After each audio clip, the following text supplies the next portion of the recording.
don't stress your mind. We coming home. Bus na yung bala. Yung mga bellies, nag-target shooting kami ni Paps.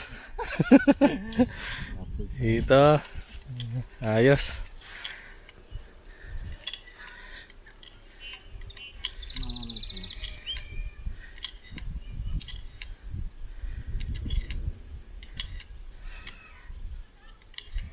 Hindi naman nag-jump.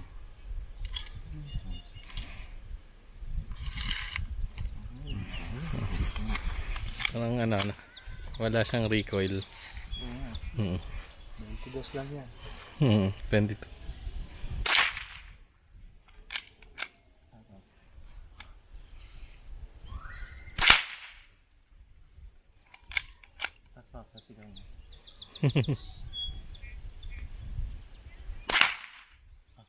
Try mo. Yan mga ka-bellies. Titirahin na ni Pops. Sana pag ano. Ba yung video na yan? Oo nga, late na.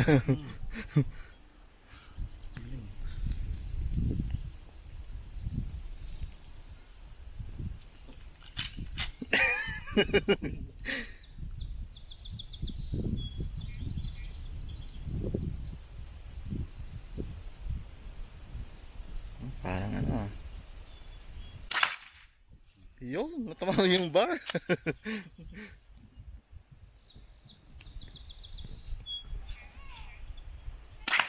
May zoom in din yan. Ewan ko lang. May zoom in din to, Pops. Pero bumaba. Ah, shit.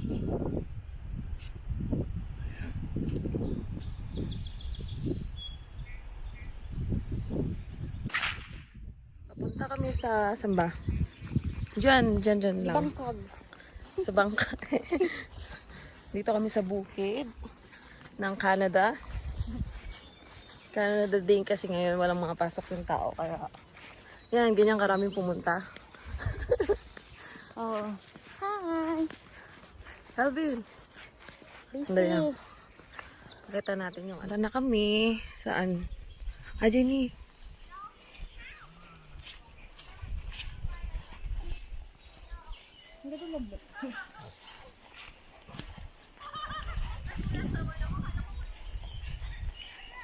Mga tanim. Pintas mat ito eh. Nya ata. Siguro karabas. Ayan palaya. Yan. Kanya lang dito. Amo hindi ako mug. Ayan, dami nilang sisiw dito. Mga 70 yata or 75 itong mga sisiw. I'm not sure. Kasi nakalimutan ko yung sinabi sa akin kanina. Ayan, dami nila. Madami din kaming ganito sa Tarlac. Mga kapitbahay namin, sila tito and tita. Shout out pala sa inyo mga taga Tarlac dyan. Miss you all. Parang nandito lang ako sa Tarlac kasi ang press ko din. One eternity later. Oh guys, look oh, lumaki sila bigla. Yan na yung mga manok kanina. Charot.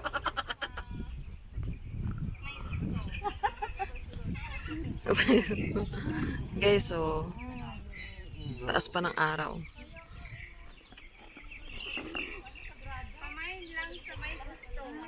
Ito yung oras.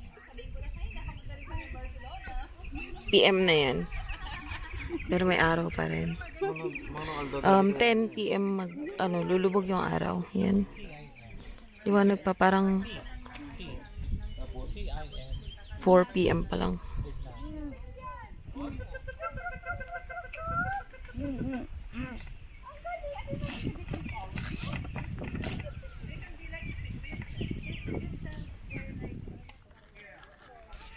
Hi, Lori Lee! So, ilang years sa Canada? 24 years. 24 years. So, tell me something about the best place in Canada that you visited other than Winnipeg. Oh, I mean, you've stayed in Winnipeg for sure. BC. Why? Because I love the mountain and the city all in one. Oh, okay. Thank you so much, Thank you for the Lors. question. Yes, eto, tanungin lang muna natin tong si Binibini. Binibini! We? Yes, ilang years sa Canada, in celebration of Canada, mga question ko ngayon tungkol sa best places in Canada that you visited. Katang. I beg your pardon? Charot. Saan yun? Saan yun? I said 4 years. Oh, 4 years. Best place in Canada so far na na-visit mo? Visited? Banff in Alberta. Ay, sa Alberta yun. Etchos, akala ko nilipat.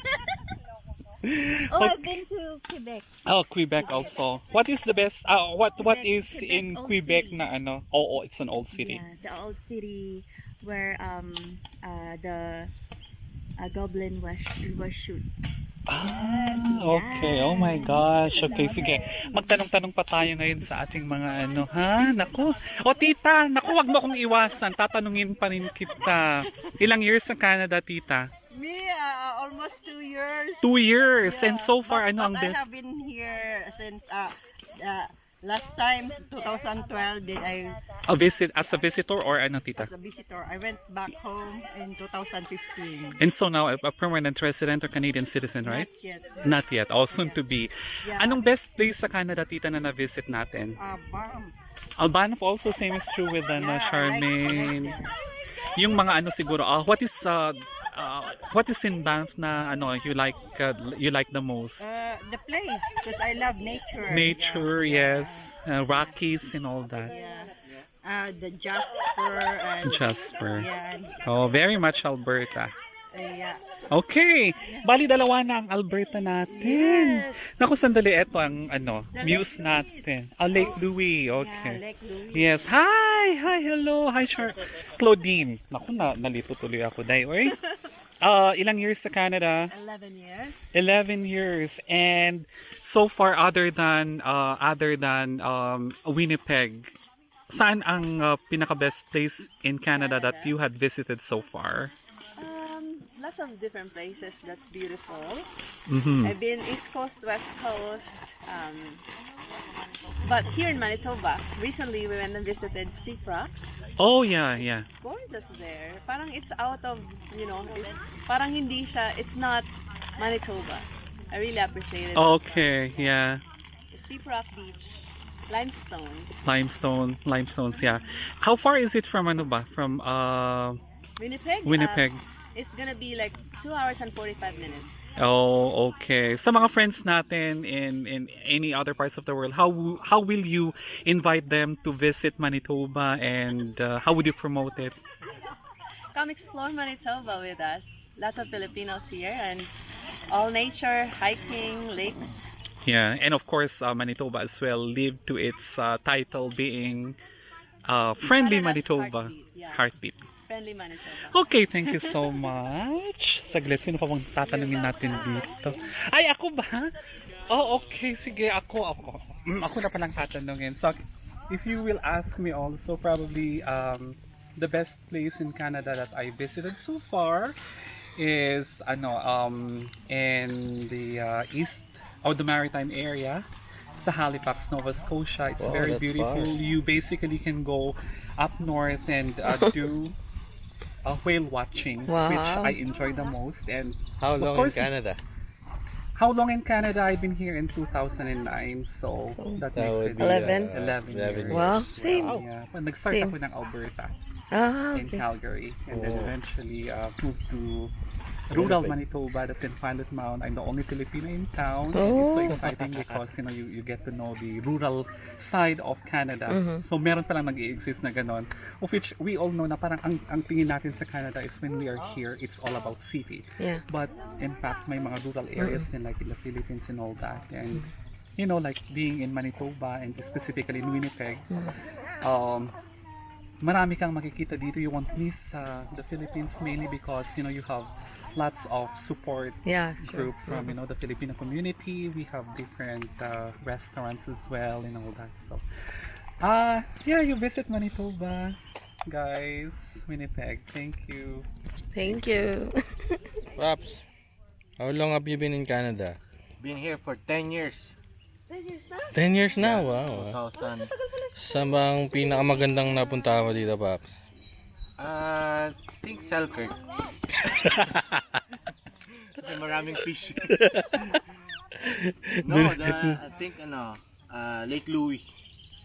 Sa bump. Pinaka the best. Sa bump. Yeah. Sana Okay, puntahan. yeah. Sa pinakamalayo ko napunta na Rushing River. 3 hours. 3 hours. Tsaka riding mountain. Maganda daw sa Lake Louis. Tapos mag-hike ka. Ayan si Pops, ang ating roommate. At biyan ng hilaw na ngayon. Ay, bayaw na hilaw. Shotmate. Shotmate. Yun, sa Place na ako na. place ni Madam Glady. Ayun siya. Ang may-ari ng hacienda. So, ibang kasama namin nandun. Nagbo-bonfire. Ayan. Kanya-kanyang ano kami. Site ba? Kanya-kanyang Pwesto. pesto. Yan. Si Lloyd. Si Roslyn. Si Rolando. Uwi na kami. Uwi na. Bye-bye ka na. Bye. Come back again. Bye-bye. Thank you. Bye-bye. Jamie, kumakay. Bye-bye. Nagbabay daw. Bye-bye ka na. Zoom mo. Hi Bellies! So, pauwi na kami. Sana nag-enjoy kayo sa video na to. And please like, comment, and subscribe to my channel so I can see you next time. Bye!